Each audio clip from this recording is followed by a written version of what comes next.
안녕하세요. 법무빈 효연 대표 변호사 김재훈입니다. 이번 시간에는 공장 경매의 매력과 좋은 공장 경매 물건 고르기란 제목으로 같이 공부해 보도록 하겠습니다. 최근 경기 침체에 따라 공장의 경매 물건이 꾸준히 나오고 있습니다. 아무래도 공장을 직접 경영하려는 실수요자가 주된 수요자이지만 최근에는 일반인들도 공장을 임대하기 위한 투자 목적의 어떤 수요도 많이 늘어나는 그런 추세입니다. 실소유자 입장에서 먼저 공장을 경매로 취득하려는 경우, 특히 수도권 등 공예 공장이나 공장 설비 용이하지 않는 지역의 경우에는 공장 설립에 드는 각종 인허가 사항의 취득이나 전역에 따른 각종 부담금, 대체 조성비, 개발 부담금, 신축 비용, 특히 신축하는 데 1년 이상 걸리는 점을 절감할 수 있기 때문에 신설한 때보다 훨씬 큰 이점이 있습니다. 그리고 투자 수요와 관련해서 근래 공장이 생산 용도보다는 부동산 투자 용도로 활용된다고 해도 과언이 아닙니다. 공장을 낙찰받아서 임대사업이나 분할 매매를 하거나 특히 중공업지역 공장의 경우는 아파트 부지로 바꿀 수도 있기 때문에 이런 어떤 투자를 통한 큰 차익을 실현하는 사례가 또 적지 않죠. 다음으로 좋은 공장 경매 물건을 고르는 기준에 대해서 살펴보도록 하겠습니다. 첫째, 중공업 지역의 공장이 아무래도 개발 가치가 높습니다.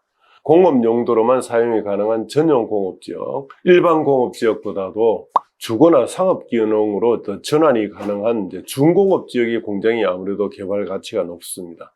두 번째, 분할 매각을 해서 투자 수익을 높일 목적이라면 땅 모양은 직사각형이고 사방이 넓은 도로를 끼고 있는 공장이 아무래도 분할 매각에 용이합니다. 그리고 산업단지 내의 공장이 보통 분할하기 쉽긴 한데 문제는 산업단지 내의 공장은 최소 분할 단위가 1650제곱미터, 약 500평 정도임을 주의해야 됩니다. 이게 산업 집적 활성화 및 공장 설립에 관한 법률 시행 규칙에 규정되어 있는데 500평 이하로는 분할이 안 되는 점 유의해야 되겠죠. 세 번째, 투자 관리 차원에서 가장 효율적인 어떤 공장의 규모는 부지 1000제곱미터, 약 한 300평 되죠. 건물 한 400-500제곱미터 정도라고 합니다. 네 번째, 진입로 폭은 공장 차량의 출입을 고려할 때 최소한 6m 이상 정도는 되는 게 좋겠죠. 그리고 대로변에 가까울수록 좋고 고속도로 등 교통 접근성이 양호한 곳, 그리고 또 대도시에 가까운 곳에 공장이 투자 가치도 높습니다. 다섯 번째, 산업단지 등 대규모 공단에 공장이 선호됩니다. 재료 공급 등 각종 비용 절감 차원에서 보면 원스톱으로 처리 가능한 산업단지 등 대규모 공단에 공장이 선호됩니다. 산업단지 내에 위치하고 있는 공장은 간접 부대시설과 물류시설 및 인력 확보, 재료 수급이 용이하죠. 그리고 산업단지 관리공단 등의 지원 시스템이 잘 되어 있습니다. 그래서 공장 운영 초보자도 별 무리 없이 운영할 수 있는 그런 장점이 있죠. 여섯째, 용수 공급이 좋은 공장이 선호가 됩니다. 지역에 따라 용수 가용량과 수질, 개발 비용 이런 차이가 크기 때문에 주위의 용수 개발 현황 등을 잘 파악해야 되겠죠. 일곱 번째, 수전시설이 잘 된 공장이 좋습니다. 공장을 낙찰받은 후에 사용하고자 하는 공장으로 가동하려고 하면 전기 용량이 부족한 경우가 있습니다. 따라서 용도에 맞는 수전시설이 되어 있는지 확인해야 되고 또 동력 인입 비용 등을 현재의 수전시설을 고려해서 추산하고 준비할 필요가 있죠. 여덟 번째, 진입도로 상태가 좋아야 합니다. 공장의 경우 용도나 규모에 따라서 대형 차량들이 운행되어야 합니다. 따라서 대상 공장 부지에 접하고 있는 도로의 상태, 그리고 맹지인지 여부, 그리고 인접도로가 공공도로인지 여부, 인접도로의 포장 상태, 노폭, 그리고 차량 진입 상태,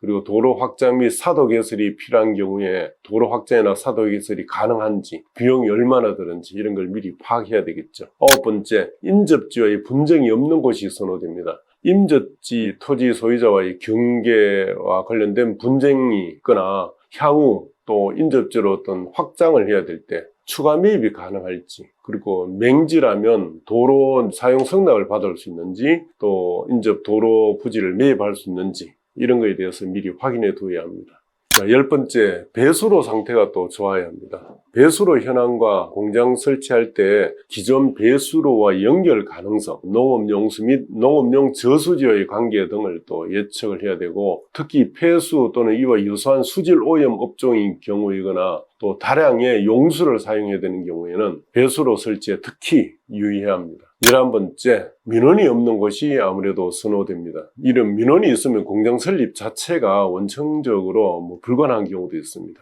따라서 민원을 대비해서 인접 마을의 인적 사항, 내역, 주된 종사 직업 등 마을 상황을 이제 미리 파악해서 공장 설립에 대한 주민 반발이나 그 인근 주민 노동력 이용 가능성 이런 걸 미리 예측해서 대비를 해야 낭패를 면할 수 있습니다. 특히 농업 같은 1차 산업 종사 비율이 많을수록 일반적으로 공장 설치에 반발하는 경우가 많은 경향이고, 지자체에서도 민원이 거시하게 들어오면 주로 민원인의 손을 들어주는 경우가 많은 점을 유의해야 합니다. 12번째, 도시계획 도로 등에 이제 저촉되지 않아야 합니다. 공장 부지 중 일부가 도시계획 도로에 저촉되는 경우가 있어서 매수한 후에 그런 도로가 뚫려버리면 공장을 철거해야 되는 경우도 있습니다. 그래서 공장 또는 이제 목적 용도로 사용할 수 이제 없게 되는 이런 문제가 생길 수 있기 때문에 미리 토지 이용 계획 확인서 관련 지자체에 이제 방문해서 확인해 봐야 하겠죠. 13번째, 대상 토지가 임야라면 지작물이나 행위 제한이 없어야 합니다. 임야 내에 정착된 수목은 보통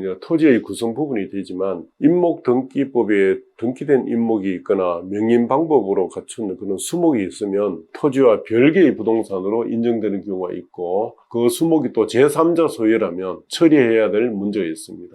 그리고 수목의 종류나 재배 목적, 임목 본수, 즉 조밀도 이런 거에 따라서 그 임목 때문에 공장 부지 설립이 어려워지는 경우도 있습니다. 또한 임야에는 통상 분묘가 있어서 분묘 기지권 여부도 확인해야 됩니다. 그래서 분묘기지권자와 미리 협의를 해서 분묘를 이장하는 어떤 대책을 수립해야 하고, 나아가 또 산지관리법이나 기타 특별법 사항의 행위 제한 사항을 잘 살펴야 합니다. 보전 산지에 해당된다면 공장 개발이 거의 불가능하다고 보면 됩니다. 14번째, 대상 토지에 어떤 건물이 있으면 그것을 공장으로 용도 변경이 가능한지 여부를 확인해야 되겠죠. 그 기존 건물의 어떤 면적이나 구조, 건축 연도, 용도, 사용 자재, 시공의 질 등 건물 현황과 소유권자, 그리고 소유권 이해의 권리자, 공법상 규제사항 등 이제 권리관계를 잘 확인하고, 그래서 공장으로서 용도 변경이 가능한지 여부를 파악하고 입찰할 필요가 있습니다.